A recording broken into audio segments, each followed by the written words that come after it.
Mesdames et messieurs, bonsoir et bienvenue dans l'invité du jour. Ce soir, c'est Philippe Lallius-Coustet qui est avec nous. Bonsoir. Bonsoir. Merci d'avoir accepté cette invitation. Vous êtes le directeur d'Armagnac de Montal. Est-ce que vous pouvez nous expliquer déjà ce qu'est Armagnac de Montal avant qu'on commence ? Écoutez, de Montal est la marque de notre produit un peu prestige, émanant et ayant pour origine M. Olivier Montal, qui est donc le fondateur et l'actionnaire de notre société. Voilà. Et l'Armagnac donc est une vieille appellation contrôlée et un nom qui remonte donc à 700 ans, comme vous l'avez évoqué. D'accord, 700 ans. 700 ans, ça a commencé comment ? Donc en fait, le produit existe depuis le XIe siècle, mais il y a un texte de référence du cardinal Vital Dufour qui se retrouve au Vatican et qui date de 1310 et qui évoque justement les vertus médicinales de l'Armagnac.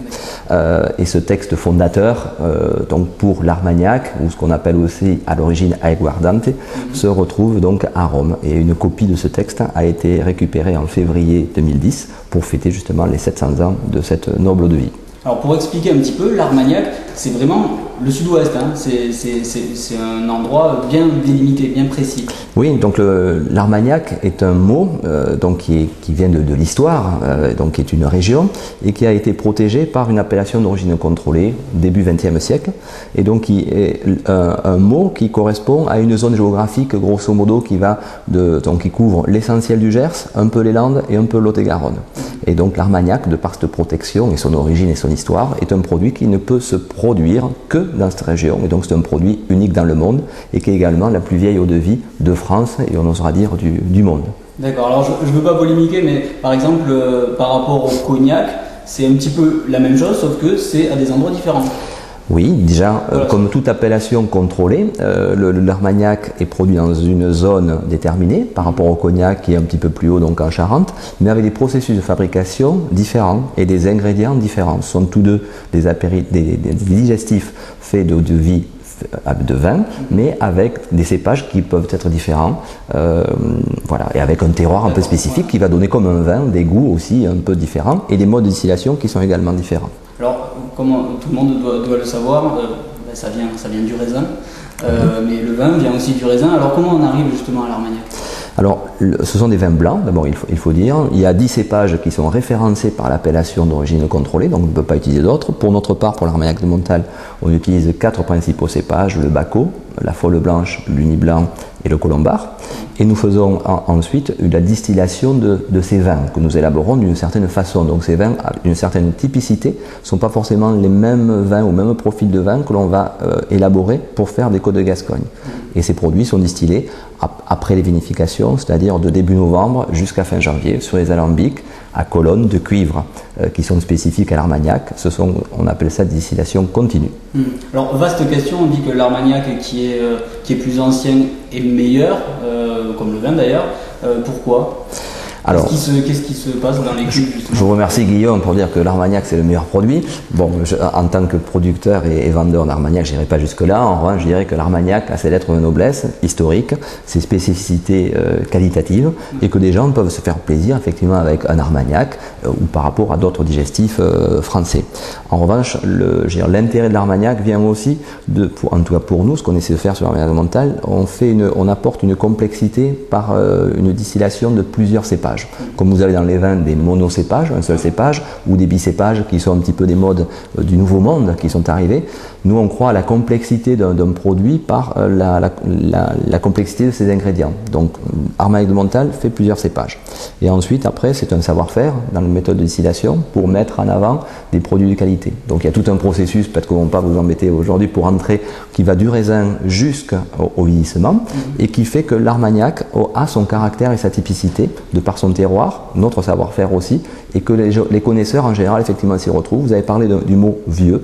Effectivement, l'Armagnac vieillit et peut, par son processus d'élaboration, vieillir très longtemps, 30-40 ans sous bois, c'est ce qui fait la valeur du produit, à la fois sa couleur et sa rondeur et ses complexités de goût, et qu'on va retrouver à travers des Armagnacs dits d'assemblage comme le VSOP ou le XO de Montal, ou aussi des millésimes qui sont des produits donc uniques. Voilà. Voilà, vous parliez d'unique, si on veut goûter un très bon Armagnac, on l'a compris, il faut aller sur l'Armagnac de Montal, ouais. Mais en termes d'ancienneté, il faut remonter jusqu'où? Alors, est-ce qu'il y a un moment où vous dites il est trop vieux? Est-ce qu'aujourd'hui un Armagnac de 700 ans c'est possible par exemple? Alors, un Armagnac de 700 ans, non, malheureusement, ça ne peut pas se retrouver. L'Armagnac le plus ancien, en tout cas de notre collection en Domontal, est de 1893.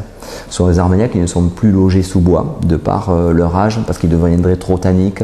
Mais en revanche, donc, ils continuent leur léger vieillissement en bonbonne de verre. Après, pour les consommateurs, les auditeurs qui vont voir cette émission, je pense qu'il faut, pour se faire plaisir avec un Armagnac, consommer de cette façon-là, c'est-à-dire en digestif. Il faut un Armagnac qui ait au moins vieilli une dizaine d'années, sous bois. Et après, vous avez encore un bon rapport qualité-prix pour des millésimes que vous allez trouver dans les années 60, 70, 80.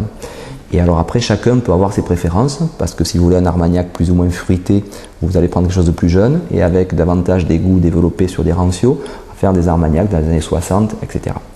Après, derrière, vous pouvez trouver une qualité exceptionnelle, mais vous allez payer la rareté aussi des produits, parce que par nature,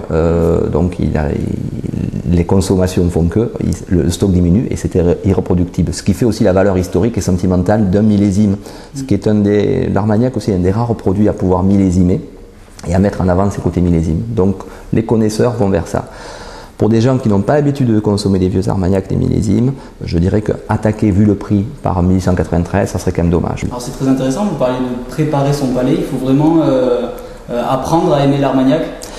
Je pense oui, c'est comme une culture, on pourrait aimer la peinture, etc. Je crois que l'Armagnac n'est pas a priori un produit facile à consommer et c'est sa demande par rapport à un vin ou à des vins sucrés qui sont plus faciles à aborder. En revanche, je crois que que ce soit hommes et aussi femmes, parce qu'elles sont de plus en plus amatrices, peuvent apprécier l'Armagnac, mais on conseille de monter en puissance. C'est pas forcément pour développer la quantité consommée, mais au contraire, consommer en modération. Et 1 centilitre d'Armagnac VSOP avec une salade avec du foie gras, qui peut s'associer très bien là-dessus, et pas forcément avec un vin moelleux, donc il y a le respect des différents goûts des produits, ou avec un roquefort. Il y a une association, il y a un club vantant l'Armagnac et le roquefort, donc qui est un produit de Midi-Pyrénées, et qui a son tempérament, qui s'associe très bien avec un Armagnac, mais de type VSOP. Donc vous en prenez 1 centilitre, avec un gâteau au chocolat, c'est quelque chose qui est formidable. Un Armagnac XO, par exemple, de Montal, passe très bien avec un gâteau au chocolat ou avec du chocolat, toujours 1 centilitre. Et votre palais est préparé à ce genre de produit, de cet alcool dit fort, mais qui a ses rondeurs et ses douceurs. Et ensuite, vous pouvez passer pour votre digestif avec une consommation d'Armagnac millésimé jeune, 70, 60, et finir par un Armagnac des années 20, des années 40 ou autre. Voilà un petit peu ce que je préconise. Voilà. Donc il y a plusieurs solutions, c'est-à-dire on peut commencer à aimer l'Armagnac à travers les mets, à travers la nourriture. Et puis la nouvelle solution finalement c'est le cocktail. Aujourd'hui vous vous lancez un petit peu dans le cocktail. Je dis aujourd'hui, mais il y a 10 ans vous aviez déjà mélangé sacrilège, pour certains diront sacrilège, avec de l'orangina rouge, je crois. Oui, alors nous effectivement certaines personnes donc de la production voulaient garder ce mode de consommation un peu religieux sur l'Armagnac.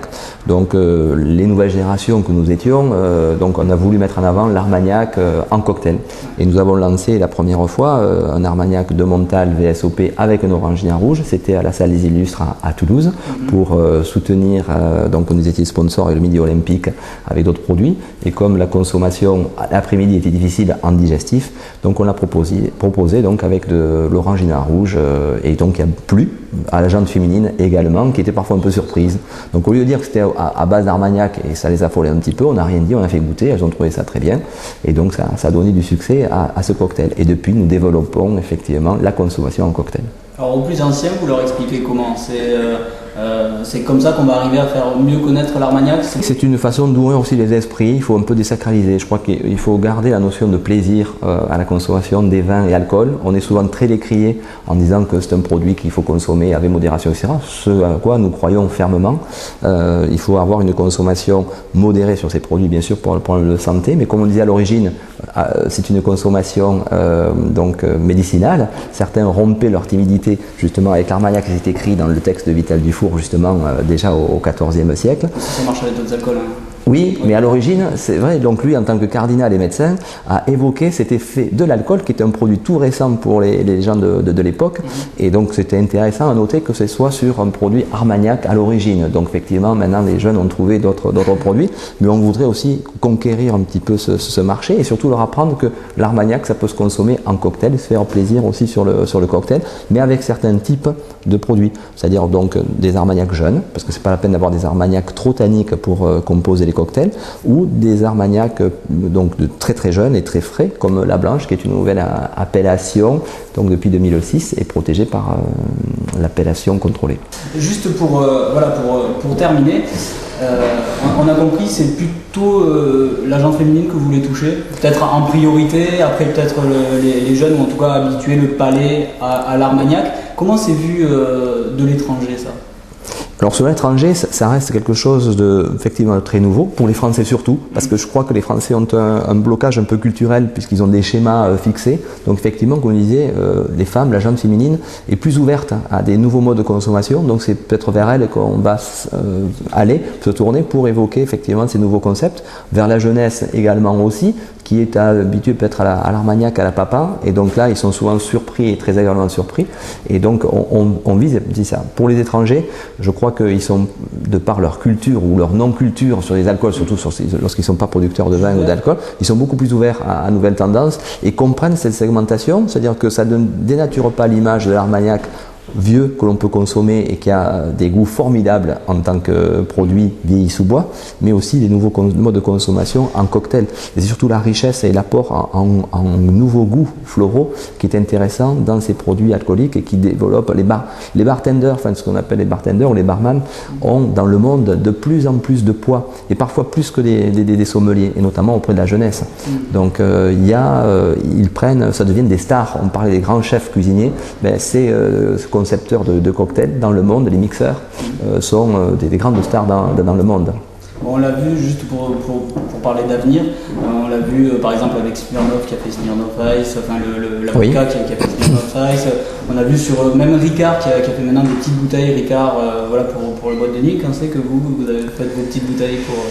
Alors ce n'est pas encore dans les cartons, disons que nous essayons déjà d'introduire le concept de l'Armagnac blanc et de l'Armagnac en cocktail, brun ou blanc. Après ça sera peut-être une autre étape au niveau de la jeunesse, sachant que les prémix, puisque vous voyez que les prémix sont très taxés aussi en France, et malheureusement c'est un peu bloquant pour le côté, au niveau des budgets des jeunes qui sont limités, et on essaie de leur préconiser des cocktails base Armagnac, toujours avec modération bien sûr, dans le respect de la santé, comme à l'origine bien sûr de l'Armagnac, puisque comme on l'avait dit, vous l'avez évoqué, c'est un produit médicinal. Merci beaucoup en tout cas. Avec plaisir. Cette invitation. Voilà, bonne soirée, bonne dégustation. Merci. On se retrouve dès demain pour une nouvelle invitée du jour. Bonne soirée sur Toulousain.